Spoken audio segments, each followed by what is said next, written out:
Power of Awareness. Chapter 10. Creation. I am God, declaring the end from the beginning, and from ancient times, things that are not yet done. Isaiah chapter 46, verse 9 and 10. Creation is finished. Creativeness is only a deeper receptiveness for the entire contents of all time and all space, while experienced in a time sequence, actually coexist in an infinite and eternal now. In other words, all that you ever have been or ever will be, in fact, all that mankind ever was or ever will be, exists now. This is what is meant by creation, and the statement that creation is finished means nothing is ever to be created. It is only to be manifested.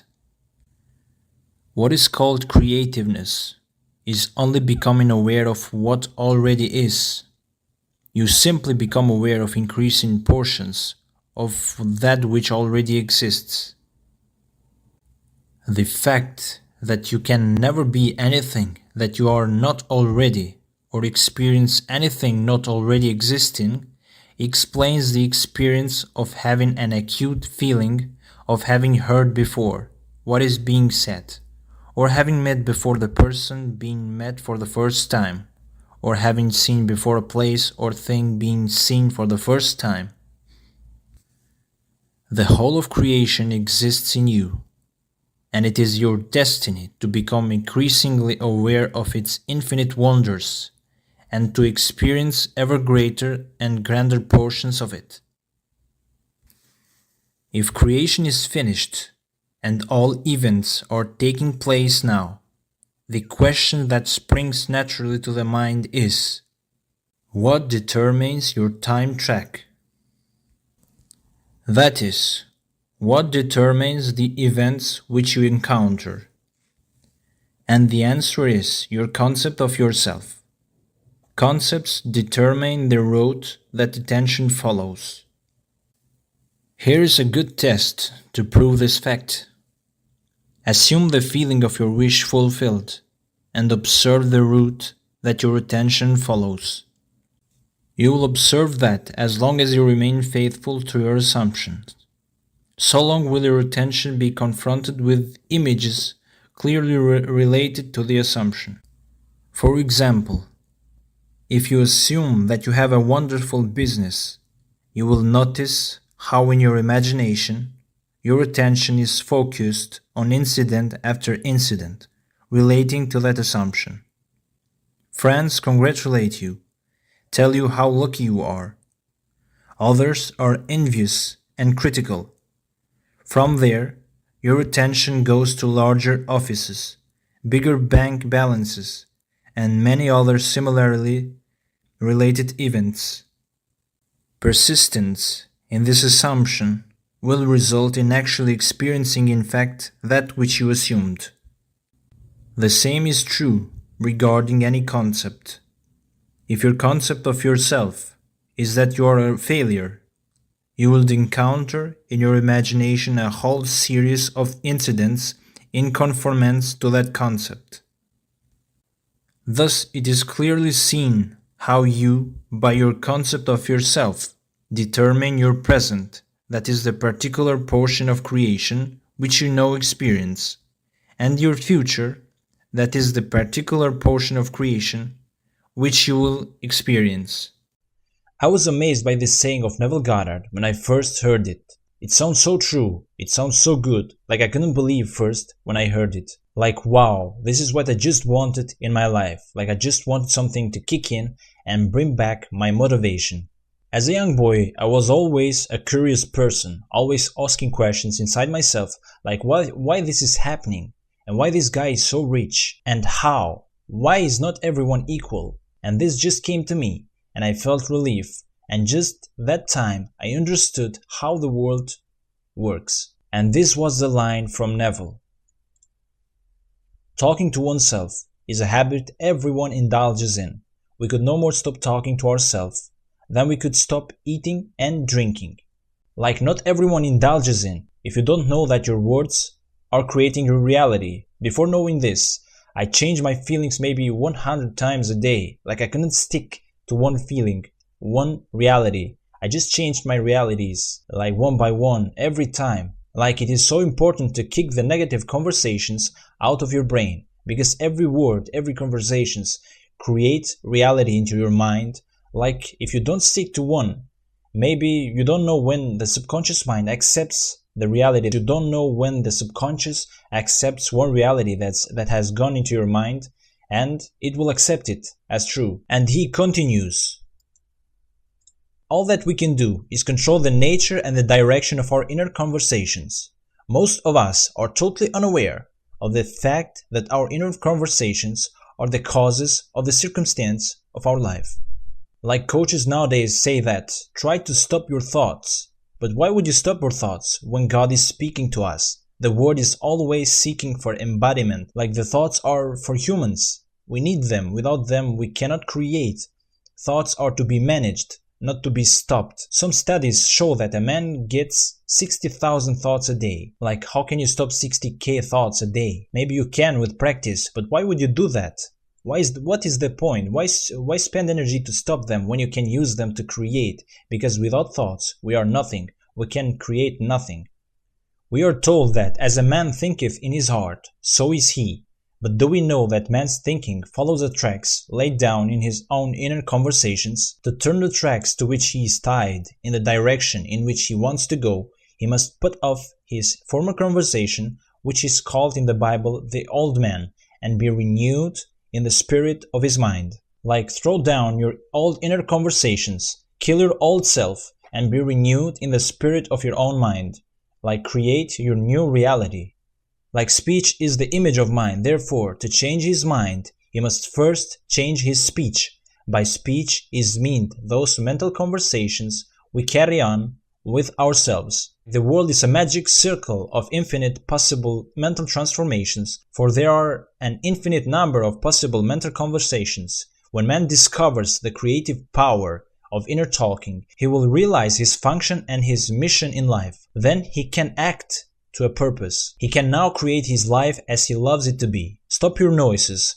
Find a calm, a relaxing place and start doing it. Like put it to the test. Find what is the reality that you love to have and take action. Okay guys, that's it for this video. Thanks for watching, and now let us go into the silence. Hello and welcome to the channel Neville Goddard. This video we are going to talk about the treasure house within you.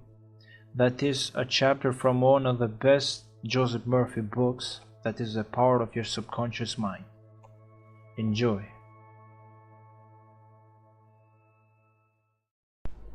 The treasure house within you. Infinite riches are all around you if you will open your mental eyes and behold the treasure house of infinity within you. There is a gold mine within you from which you can extract everything you need to live life gloriously, joyously, and abundantly. Many are sound asleep because they do not know about this gold mine of infinite intelligence and boundless love within themselves. Whatever you want, you can draw forth. A magnetized piece of steel will lift about 12 times its own weight, and if you demagnetize this same piece of steel, it will not even lift a feather. Similarly, there are two types of man. There is the magnetized man, who is full of confidence and faith. He knows that he is born to win and to succeed. Then there is a type of man who is demagnetized. He is full of fears and doubts. Opportunities come and he says, I might fail, I might lose my money, people will laugh at me. This type of man will not get very far in life, because if he is afraid to go forward, he will simply stay where he is. So become a magnetized man and discover the master secret of the ages. What, in your opinion, is the master secret of the ages? The secret of atomic energy, thermonuclear energy, the neutron bomb, interplanetary travel? No, not any of these. Then, what is this master secret? Where can one find it, and how can it be contacted and brought into action? The answer is extraordinarily simple. This secret is a marvelous, miracle-working power found in your own subconscious mind, the last place that most people will seek it. The sperm somehow easily passes through the surface of an egg, although the outside of the egg has no holes in it, either before or after fertilization. Well, that fired me. On the morning of the 19th of February, I was lying in bed quite early, thinking of this strange mystery of the sperm and wondering all about it. And suddenly I felt myself detached from this body. I was not in my room, but I was in a room, and the room was sealed. There was no entrance, no exit, just a sealed room. But as I entered it, it became alive, it became animated. Then I thought of my bed, my body, and in one moment I am back on my bed. I thought of another detachment. I'm in an entirely different room, but it's also sealed. How I got in, I do not know, other than I simply imagined myself away from my body. I did not single out the room. The room was completely sealed. No entrance, no exit. Then I thought, here are these unnumbered states of consciousness. You can number them. You can liken each state to an egg. And every state remains just like the egg until fertilized. And the presence that fertilizes the egg is simply our consciousness. We must be in it to activate it, to animate it.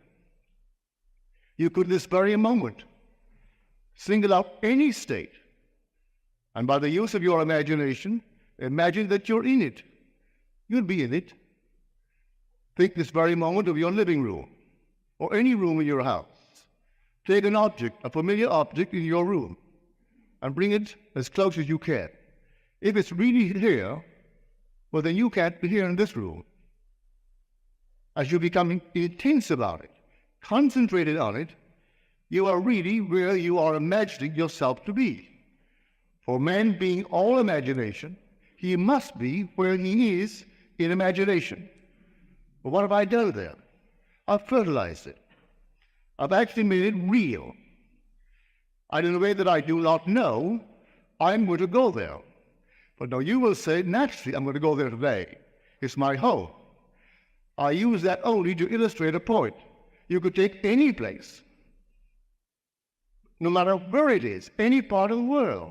If you did the same thing to it that you would now do to your home, you will find yourself compelled to move across a bridge of incident leading up to the fulfillment of that state. You don't devise the means, but there's so many little facets to this wonderful art of imagining. I'll tell you one to show you the danger. When one wants one thing above all things in this world, and they're willing to sacrifice their moral, ethical code, in fact, every code, it also works. That's why I warned you in my last book, I could only acquaint you with the law and leave you to your choice and its risk. And I mean risk. I call this lady a friend. She is a friend. I'm not here to judge anyone in the world. And she is my friend living in New York City. When she was a young girl, she was as poor as a church mouse. She had nothing. Her only claim to recognition was the fact she descended physically from the Adamses, our presidents. And she was very proud of that fact, very proud. But she had no money. The one thing she wanted above everything in this world was money. And I don't mean a few $100,000. I mean money, in the true sense of the word. To the disgust of her parents, she used to always pretend she had fabulous fortunes. She is not, may I say, a good-looking lady, either in form or in feature. Nice in many other respects, but you could never accuse her of being a beautiful woman. But nevertheless, she dreamed this state, and she just simply wanted money. At a party one day, she met a young man, just a few years her senior. He had money, multiple millions. She had nothing. She had a physical line leading to the Adamses. He had oodles of money. His line led to one of the bishops of New York State. I don't say this to, in any way, discourage you in your admiration of some bishop or some man of the cloth. But his grandfather was a bishop in New York State. He knew all the lovely parcels of, well, real estate, where tomorrow, if you could hold on to it, what it would be worth. And so here's a bishop of the church. Instead of taking care of his flock, he was taking care of his pocket. And he left millions to this man's father, who in turn left it to him. My friend only wanted money. And so in no time flat, they got married. And they lived for 21 years in intimate hostility. Really. Solid beyond measure. I wouldn't dare discuss it from the platform. So at the end of these 21 years, they called the day and divided the millions. She still wanted more millions. She could open Tiffany with her diamonds and her jewelry. Still wanted more. She had a little cousin who always worked for a salary. But he got in on the ground floor when our huge big corporations of the day were being organized. Saved his money, he was a bachelor, he lived alone, very frugal, and he bought a little bit of this stock, a little bit of that, never touched it. It split and split and split and split. Year before last, he had the presence of mind to die. And I don't. The only member of his family that would ever see him was this lady. She knew, in some strange way, he had money. She would bring him home for an occasional dinner, would call him on the phone, so when they found his will, she was the only member of the family named in the will. He has other first cousins, but they were above it all. They came from the Adamses, and he must be on the outside or something, but he was not what they would cultivate. When the will was read, my friend and my friend alone got it, the last estimate. They're still finding it. He put it in this bank, in that box, in the other box, well over $1 million. The stocks and bonds are worth, and she got it all. Now her cousins aren't speaking to her because she got it. The price she paid for money, I hope that no one here will be willing to pay. She could have had all the millions she now has, plus happiness. She could have, if she only knew the law. You want it, but you condition it. You want it with dignity. That's staying with a militant. I have a lavish, steady, dependable income, consistent with integrity and mutual benefit. That's our great militant. He was a poor boy too, and he grew tired of his poverty. And the story is told me by the one who interviewed him after he got the prize, the Nobel Prize, in this cosmic ray studies. And he said to her, the interviewer, I was a poor boy, raised in a nice environment. My father was a traveling minister. He had no money, but he gave us good books.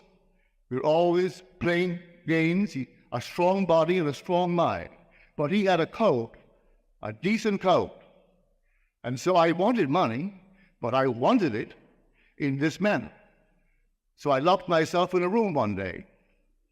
I did not have even a glass of water for 16 hours. And in that interval, I repeated over and over and over to myself this thought that I wrote out. I have, in the present tense, I have a lavish, steady, dependable income consistent with integrity and mutual benefit. Well, he certainly earned it. He had all these things when he died. He had the respect of the world. He gave to the world as much or more than they gave to him. Yes, he had millions, but look what he gave to the world. That's how he wanted it. My friend could have done something similar, but no, she wanted money. And she was willing to pay the price, any price, and how she has paid it. So I warn you, yes, you want something, and the thing that will fertilize it is your own wonderful human imagination. When you know exactly what you want, occupy it. I find one of the great fallacies of the world is perpetual construction, deferred occupancy. We know what we want, but we leave it out there and hope that the passing of time will make it. It won't do it. I have to occupy it and make there here. I make then now. And dwell in it just as though it were true. And if I dwell in it just as though it's true, though 1 second later the phone rings and breaks the spell, or someone calls me, or I wake from it, I have fertilized it. You go into this state and you fertilize it. I may not recognize my harvest when it comes in due season. It'll come. It may not come tonight, it may not come tomorrow, but it will come because I fertilized it. I went into a state, occupied it, and the whole thing becomes fertilized. But every day has its own appointed hour, and it ripens and it will flower. If to me it seemed long, then I must wait, for it is sure, and it will not be late. These infinite states of the world are waiting for occupancy, waiting to be fertilized by us. That's why we must become so extremely discriminating. Know what you want, and do make it conform to your code of decency, your wonderful ethical code. You don't have to, in any way, tarnish that code. You don't, to get what you want in this world. But men are not aware of that, and they're quite willing to tarnish it a bit to get what they really want in this world.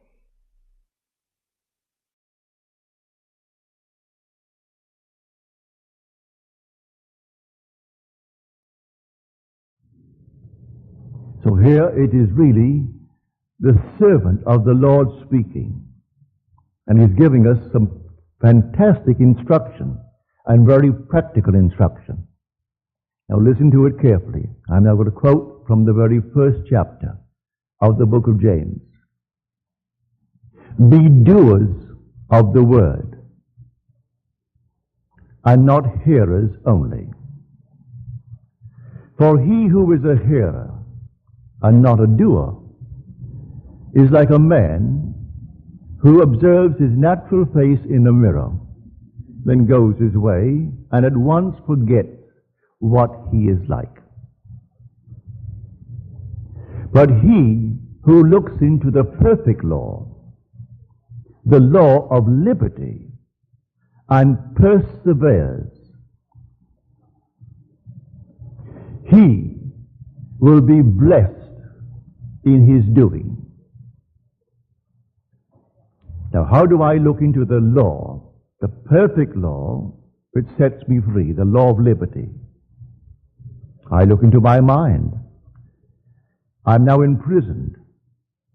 I've heard the sentence. I know exactly how long I'm supposed to serve. Now I look into the law of liberty in my mind. And I assume that I am free. I'm set free. How? I am not concerned. Who brought it about? I am not concerned. I simply look into the perfect law, the law of liberty, and I dare to assume that I am free. If I dare to assume that I am free, I rearrange the structure of my mind, the same mind that heard the sentence that I accepted when I heard it. Now I do not accept it. I look into the perfect law, the law of liberty. And if, as I'm told in Scripture, I persevere, then I will actually receive that which I am doing. I must not forget what I have done and sleep this night as though I am in prison. For if I am now set free, where would I sleep? Let me know exactly where would I sleep. Well, dare to assume that I am sleeping there now. If I sleep in the assumption that I am free, I am not in jail. Even though the bars are there, I don't see them, close my eyes against them. As Blake tells us, man's perceptions are not bounded by organs of perception. He perceives more than sense, so ever acute, can discover. And so reason, or the ratio of all that we already know, is not the same that it shall be when we know more. If I take this tonight and test it, and it proves itself in the testing, well, then I have added to my knowledge. And so I know more than before I tested it. And so when I find myself up against something that seems beyond solution, I have found something that can solve it. All I have to do is to rearrange the structure of my mind. So I dare to assume that I am the man that I would be, and sleep as though I am. That's the rearrangement of that structure of the mind. I am the same being. I'm Neville. I know exactly those that I knew before, but now I know them differently. I know them now as a freed man. But I must not be a hearer of what I heard in Scripture. I must be a doer. I must do it. So be not a doer only. Be a doer in the full sense of the word. So that I'll do it and persist. The word is persevere in Scripture. The first chapter, the 22nd through the 25th verses of the Epistle of James. So I will simply do it. And though tomorrow I am confronted with the obvious facts of life that I'm still in prison, it still doesn't matter. I did it, I am doing it, and I will continue to do it until that which I have done is perfectly externalized within my world. I am telling you this from experience.